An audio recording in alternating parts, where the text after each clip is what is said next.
I still remember the sound of the rain that night. Heavy, endless, and cruelly indifferent. It was the kind of rain that didn't wash away pain. It just made it colder.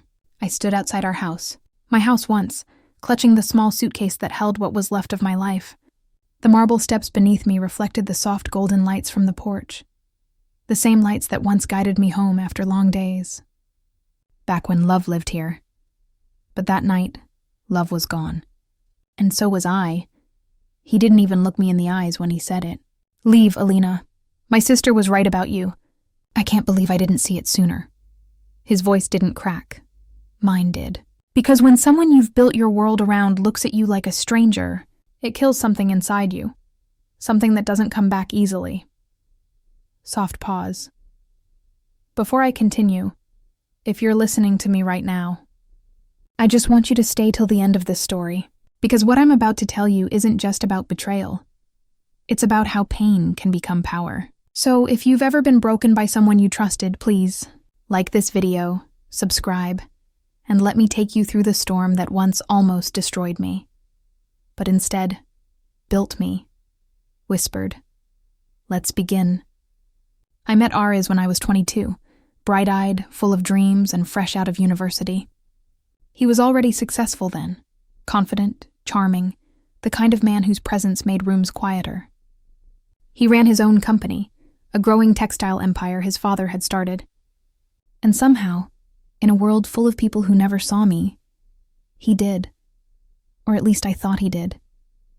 When we married, everyone said I was lucky, that I had married into gold.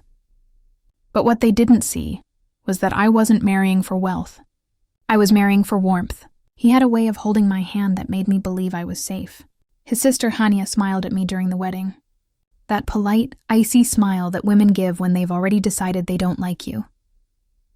In the early days, I ignored it. Family dynamics, I told myself.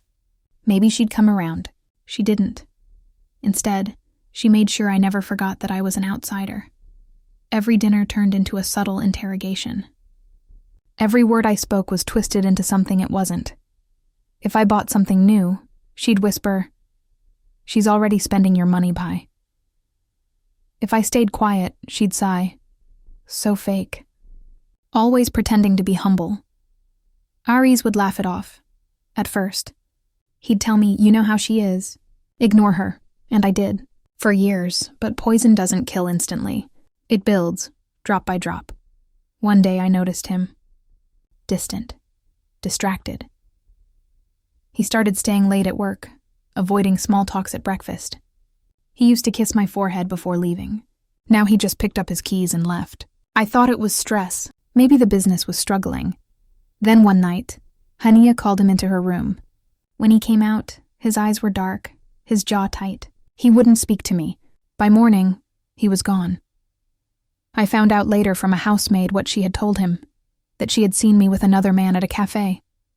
That I was meeting someone secretly. It was my cousin, my mother's nephew. He was helping me plan a charity event. But Hania didn't need truth. She needed control. A week later, I was handed divorce papers. He didn't even ask for my side. He didn't shout, didn't cry, just silence.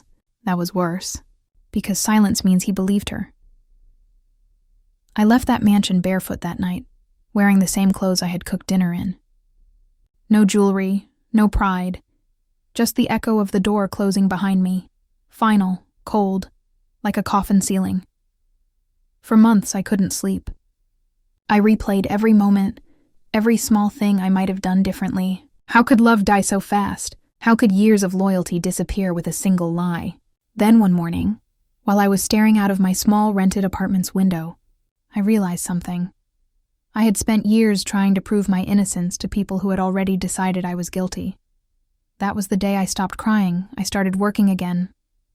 I took a job at a textile firm. Irony, isn't it? The same business Ariz once owned.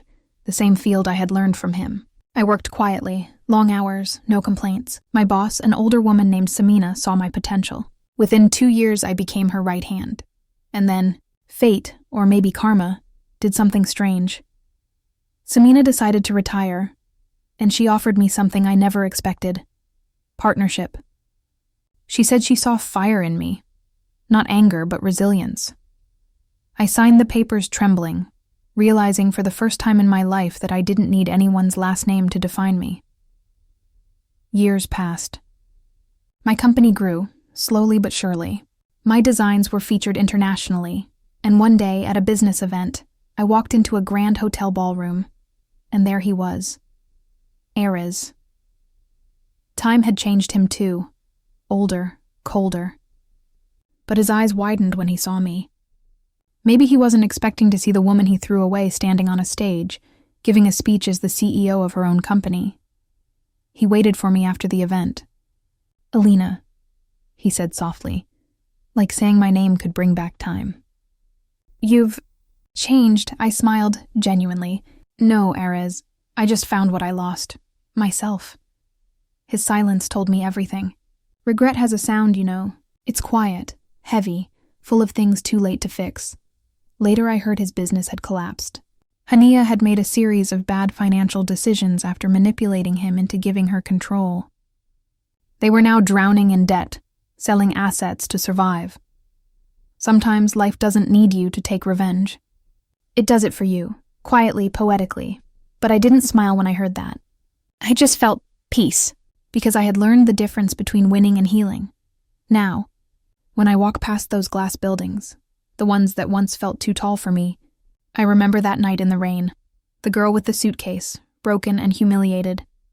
And I want to tell her, you will rise, not because they deserve to see it, but because you do. And that's what I want you to remember too. If someone's lies took away your home, your pride, or your peace, don't chase revenge. Build yourself. That's how you win, because one day they'll see your light and realize they dimmed their own. You know how some nights still find you, years later, no matter how far you've come? I thought I had left the pain behind, buried it under board meetings, travel schedules, and the quiet satisfaction of seeing my name on office doors that once belonged to men who said I'd never make it. But healing. Healing isn't a straight line. Sometimes, when the city quiets down and the rain starts again, I still remember that night. The echo of my suitcase wheels rolling over marble. The sound of my own heart breaking. But I've learned something since then. Pain doesn't mean weakness. It means you cared deeply, and surviving it means you found yourself in the ruins. I had built something out of nothing. A company that stood for women who were silenced, dismissed, and underestimated. We specialized in luxury hand-woven textiles, all made by rural craftswomen. Women like my mother once was, who never got the chance to dream. Every design told a story. And mine? It was a story of starting over. My company was called Zenat, my mother's name. It meant beauty, but also grace under fire. The more we grew, the more people started noticing. Invitations to panels, business collaborations, even magazine covers. I smiled through them all, but behind every photo shoot and press interview was a woman who had learned to walk barefoot through betrayal, and came out wearing steel beneath her skin. Then, one afternoon, life decided to test me again. I was in my office, reviewing designs for our winter collection, when my assistant knocked softly. "Ma'am, there's someone here to see you." I barely looked up. "Who is it?" She hesitated. "She says she's your sister-in-law." For a moment, I froze. Hania. That name alone felt like a thorn pulled out of old skin. I straightened my blazer, looked at the mirror on my office wall. The woman staring back at me was calm, elegant, untouchable. "Send her in," I said quietly. She walked in slowly, her confidence gone. Her clothes still screamed luxury, but her face carried the exhaustion of someone who hadn't slept properly in months. Her eyes darted around, refusing to meet mine. "Alina," she started. Her voice trembled. "It's been so long." "Yes," I said, my tone even. "Long enough for karma to grow teeth," she winced. "Please, don't talk like that. I didn't come here to fight. I came because—" She paused, swallowing hard. "Ares is sick. The business is gone. Everything's falling apart." For a moment, my heart ached.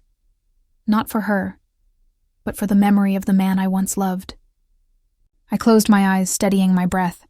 "And what do you want from me, Hania?" She looked up, eyes wet. "Help! He's too proud to ask, but the bank froze our accounts. You're the only one who— I stopped her. The only one who what? Who owes you something? She looked away. No, she whispered. The only one who ever loved him truly. That line, it cracked something inside me, because she was right. Despite everything, I had loved him purely, completely, and now that love had turned into something else. Not hate, but understanding. The kind that comes from finally seeing the full picture. I took a deep breath. Tell him I'll mate him, but not as his wife, not as the woman he threw away, as a businesswoman, one who decides if your proposal makes sense. She nodded, relief flooding her face. Thank you. But as she left, I whispered softly to myself, this isn't for you, Hania. This is for the part of me that once begged to be heard. A week later, I walked into a small hospital room. He was there, Ariz, thinner, weaker, with an IV running into his arm. His once sharp jawline was now softened by regret. He looked up, startled, when he saw me. Alina, he breathed out. His voice was hoarse, fragile. I stood by the window, keeping my distance. You wanted to see me. I didn't expect you'd come, he said. After everything, I interrupted.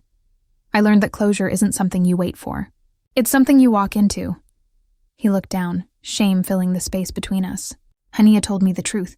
About the lies. About everything. I held up my hand. Don't say it. Apologies don't rebuild what you burned. He nodded slowly. You're right. I don't expect forgiveness. I just wanted to see you, one last time, to tell you that I know what I did to you, and that I see it now. Every cruel word. Every silence. There was something raw in his eyes. Not manipulation, but remorse. It made my chest tighten. I sat down quietly. Do you remember what I told you before I left? He nodded faintly. You said, someday I'd understand what I threw away. And do you? I asked softly. He looked at me then, his eyes glassy. Every day, especially when the house feels too quiet, when I wake up and realize there's no one to share my wins or losses with, I thought I was protecting myself, but I was just destroying the one person who loved me without condition. For the first time, I didn't feel pain hearing those words, just peace. People always think love ends when we stop caring, I whispered, but sometimes it ends when we start caring for ourselves. He smiled weakly. You became everything I said you couldn't. And you, I said gently, became everything I feared you'd become. Lonely, we sat there in silence, years of unspoken grief hanging in the air. When I finally stood to leave, he looked up, eyes pleading. Alina, do you ever think about us? I smiled sadly. Every now and then, but not with pain anymore, just gratitude, because without you, I would have never found the woman I was meant to be. When I stepped out of that hospital, the sun was setting, golden, soft, almost forgiving. I didn't look back. Weeks passed, and one morning I got a letter. Not from him, but from Hania. He had passed away peacefully in his sleep. No drama, no grand gestures, and just silence. She wrote, He asked me to tell you that you were his biggest mistake and his greatest blessing. I sat there, reading that line over and over. And instead of crying, I smiled. Because that's what healing looks like, not forgetting, but remembering without breaking. Months later, our company launched a new project, a foundation to help women rebuild after divorce and domestic betrayal. We named it New Bloom, because no matter how harsh the winter, spring always finds a way back. And when I stood on stage at the launch event, surrounded by women who saw themselves in me, I felt something I hadn't felt in years. Freedom, not the kind that comes from walking away, but the kind that comes from knowing you'll never need to go back. As I looked out at the crowd, I said softly, I once lost everything because someone believed a lie. Today I stand here because I believed in myself. To every woman listening, your story isn't over. It's just beginning, and the applause that followed, it wasn't just for me. It was for every soul that ever rebuilt themselves from heartbreak. Because sometimes, the most powerful revenge is peace. People often ask me what forgiveness looks like. I used to think it meant letting someone back into your life, pretending the pain never happened. But I've learned forgiveness isn't about them at all. It's about you, standing in the ashes of what they burned and deciding you won't carry the smoke anymore.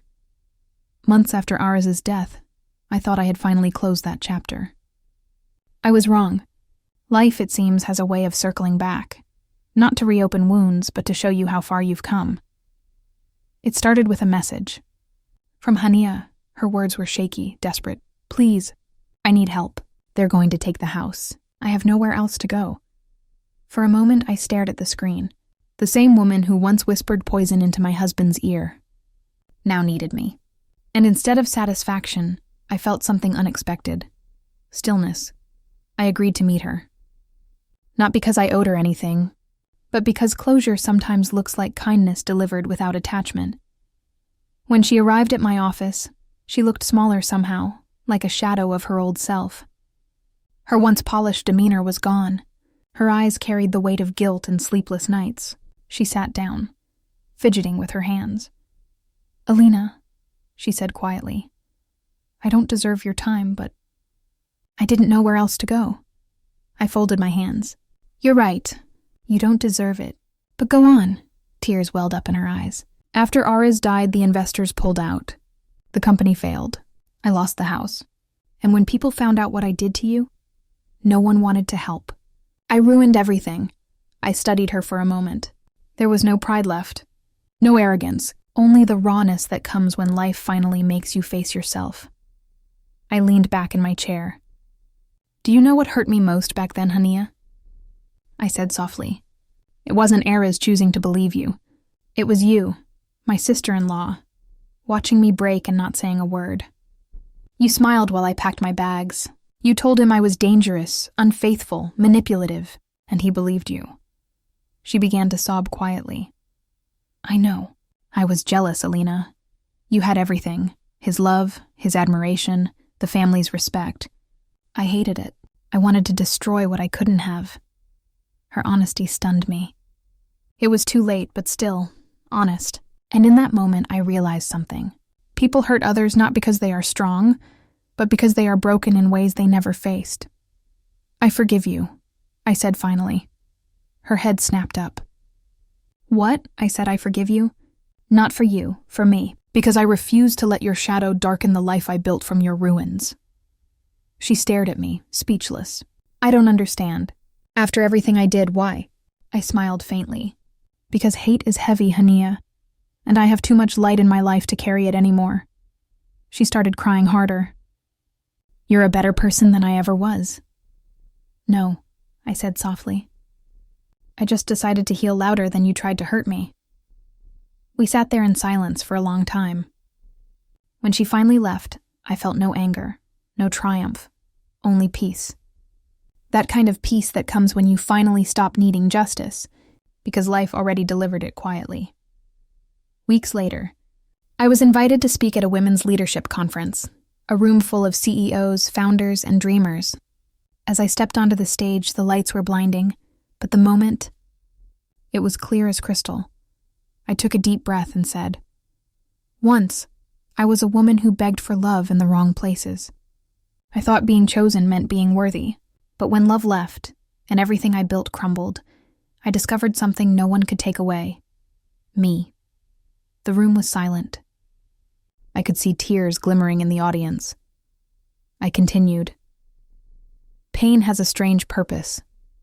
It breaks you just enough to let the light in. And when you rise again, you don't just rebuild, you redefine. As the applause filled the room, I smiled.